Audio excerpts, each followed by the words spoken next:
हरिओम। श्री राम अंबन्य। मेरा नाम शिवलाल साहू है। मैं बापू के पास 2002 साल में आया। बापू के बारे में मेरी पत्नी उषा साहू ने मुझे बताया और पहली बार मैं अपनी पत्नी के साथ बापू के यहाँ गया। इसके पहले मुझे उपासना इत्यादि पर मतलब आती नहीं थी और ना ही ऐसा कोई अनुभव था। और लेकिन जब पहली बार मैं अपनी पत्नी के साथ बापू के यहाँ गया तो बापू के दर्शन पाते ही मैं बापूमय हो गया। और ऐसे तो मुझे किसी बीमारी इत्यादि का कोई अनुभव नहीं है, लेकिन मेरा बापू पर पूर्ण विश्वास ही के कारण मुझे ऐसे लगता है कि बापू ने मुझे ऐसी कोई विकट अनुभव नहीं दिए, परंतु बापू हर विपत्ति में मुझे ऐसे अनुभव होता रहा कि बापू मेरे आसपास ही हैं। और शायद बापू पर पूर्ण विश्वास के कारण ही मुझे आज तक जो भी विपत्ति आई मैं उसमें सकुशल बाहर निकल पाया। ऐसे ही कोविड के काल में मैं अपने बिल्डिंग का कोविड के पहले सचिव बना और सचिव बनते ही कोविड शुरू हुआ। और उस समय हम इतनी विकट परिस्थिति थी कि लोग सभी घबरा गए, सभी घर में बैठ गए, कोई नीचे नहीं उतरता था। परंतु सचिव होने के नाते मुझे बिल्डिंग से हमेशा उतरना पड़ता और उस समय मेरा कांटेक्ट पुलिस, हॉस्पिटल के लोग, पेशेंट, इन सब से मेरा संपर्क होता और मैं और मेरा परिवार पूरा घबरा गया। परंतु ऐसे समय में हम हमेशा नीचे जाते समय या कहीं पर भी निकलते समय उदी लगाए बिगड़ नहीं निकलते थे।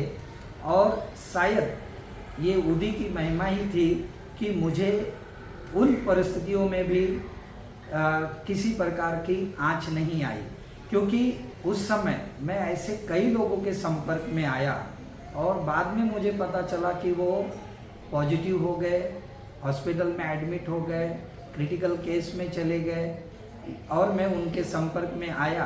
फिर भी बापू की कृपा से, उदी की कृपा से मुझे किसी प्रकार की दिक्कत नहीं आई। और उसी समय मेरी मिसेस को भी सर्वे के काम से और मुझे भी सर्वे के काम से अक्सर हम लोगों को जाना पड़ता और कभी कभी तो ऐसे बिल्डिंगों में हमें सर्वे करना पड़ता जहां कोविड पेशेंट होते थे। और शायद हम लोग और वहाँ पर अक्सर हम उदी लगाकर बापू का नाम लेकर जाया करते थे और शायद इसी कारण हमें इस पूरे कोविड में किसी प्रकार की दिक्कत नहीं आई। एक छोटा सा अनुभव ऐसा है कि मैं हमेशा जब भी कहीं जाता, चाहे गाड़ी 2 व्हीलर हो या 4 व्हीलर, बिना उदी लगाए नहीं जाता था।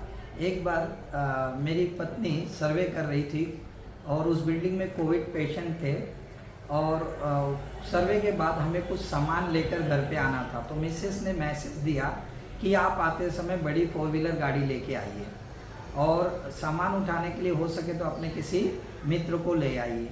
तो मैं बिल्डिंग से नीचे उतरा और मैंने अपने एक मित्र को, जो कि हमारे बिल्डिंग में ही रहते हैं, उन्हें साथ में लिया और और मैं अपनी 4 व्हीलर गाड़ी को उदी लगाकर निकलने लगा। तो उन्होंने पूछा कि ये क्या है और आपने अपनी गाड़ी को क्यों उदी लगाई। तो मैंने उदी लगाने के पश्चात फिर हम दोनों गाड़ी में बैठे। फिर मैंने उन्हें उदी की महिमा बताई कि किस प्रकार से बापू हमें उदी देते हैं।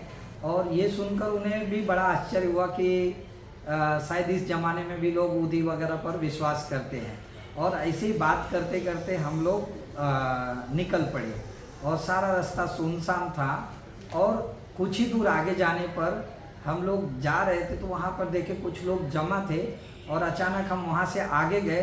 जैसे ही मेरी गाड़ी आगे गई, लोग चिल्लाने लग गए, इतनी ज़ोर से चिल्लाने लग गए कि हम लोग मैंने भी ब्रेक मारी गाड़ी की और वहाँ पर रुका।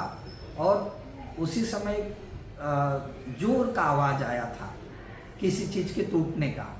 तो मैंने भी गाड़ी ब्रेक मार के गाड़ी से नीचे उतर कर देखा, शायद कुछ गाड़ी को हुआ तो नहीं है। और लोग भी दौड़ते हुए मेरे पास आए और जब हमने देखा कि पीछे कम से कम 5 या 6 फुट का गड्ढा था और मेरी गाड़ी उस गड्ढे पे से इतनी आसानी से, सिलारियो गाड़ी थी, उसका छोटा पहिया होते हुए भी इतनी आसानी से उस गड्ढे पे से आ गई कि मुझे और उस गाड़ी को कुछ नहीं हुआ। और यह देखकर मेरे बगल में जो मित्र बैठा था उसे भी समझ में आ गया कि सही में ये उदी कितनी महत्वपूर्ण है और इसकी महिमा कितनी है कि इतनी भयानक जगह पर भी हम लोग इतनी आसानी से क्रॉस हो गए। और वहाँ पर जो लोग खड़े थे, जो लोग मेरे पास दौड़ के आए, वो भी कह रहे थे कि ये संभव ही नहीं कि तुम्हारी गाड़ी वहाँ से कैसे आई, और तुम्हारी गाड़ी जैसे आई वो इतना बड़ा गड्ढा हो गया, वहाँ पे इतना तकलीफ़ हो गया, फिर भी तुम लोगों को कुछ खरोच नहीं आई। तो यह विश्वास करता हूँ कि बापू सदैव मेरे परिवार और मेरे सभी लोगों का ख्याल रखेंगे। हरिओम श्री राम अंबद।